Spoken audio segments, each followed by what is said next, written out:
Welcome to today's episode of Monday Mom to Mom Moments with me, Misty Hughes. I'm so excited you're here with me today as we just open up the mailbox. I take time to answer questions that you have either called in or written in. I want to invite you into the process as we explore this question together. God is leading us to expand our hearts, to renew our minds, and to develop greater intimacy with Him so that we can develop a greater connection and presence with the people that we love so much. So, are you ready? Let's get started.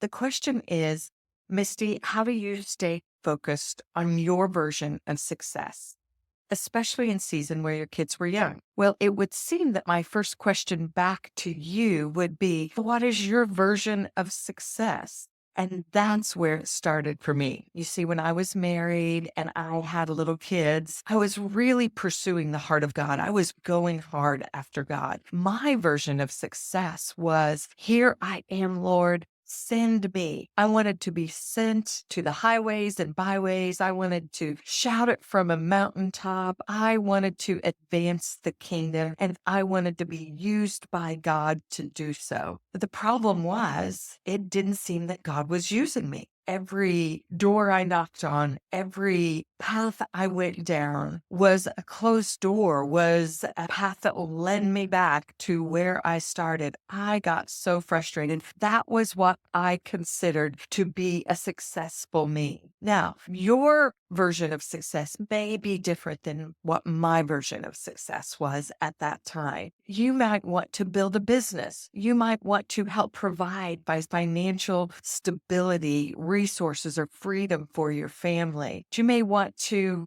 return to school, whatever it is. It doesn't matter what your version of success is. It's about defining what that is. And for me, when my kids were little, advancing the kingdom was my version of success. When I ran into these walls, these closed doors, these U-turns, I became very frustrated. I felt very rejected by God and by others. It seemed I was being told I wasn't good enough, or maybe I was too much. I wasn't clean enough. I wasn't pure enough. I didn't know enough. I wasn't educated enough. So I felt like I had to get busy and work harder at doing all the things so that God could use me. And I strived in this, I don't know, for a number of years. One day, when I was at my end, sitting with the Lord, just feeling so desolate, very unworthy, and crying out to Him, why won't you use me, God? What's wrong with me, Jesus? And I sensed the Lord speak to my heart. He said, Misty, if I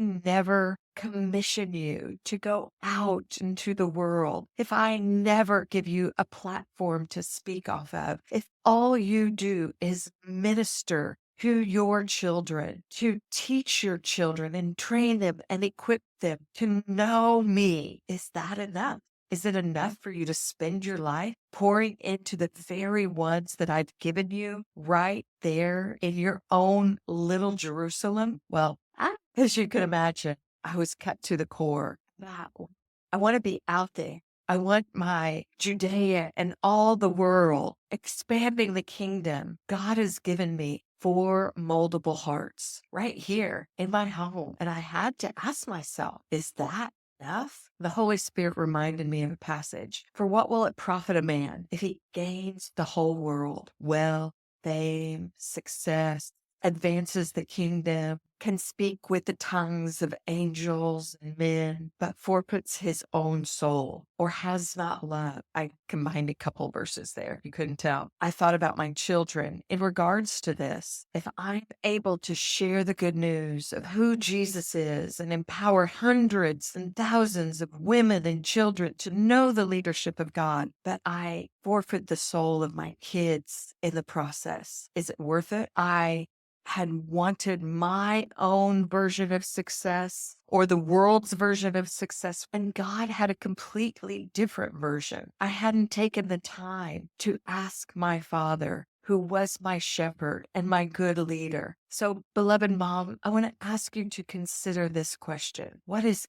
God's definition of success for you. As I was preparing to share with you today about staying true to your vision of success, even when your children are little, I was reminded of a passage out of Isaiah 26. It says, "You will keep in perfect peace all who trust you, all whose thoughts are fixed on you." Another version that I like says, "Those whose minds are stayed on you."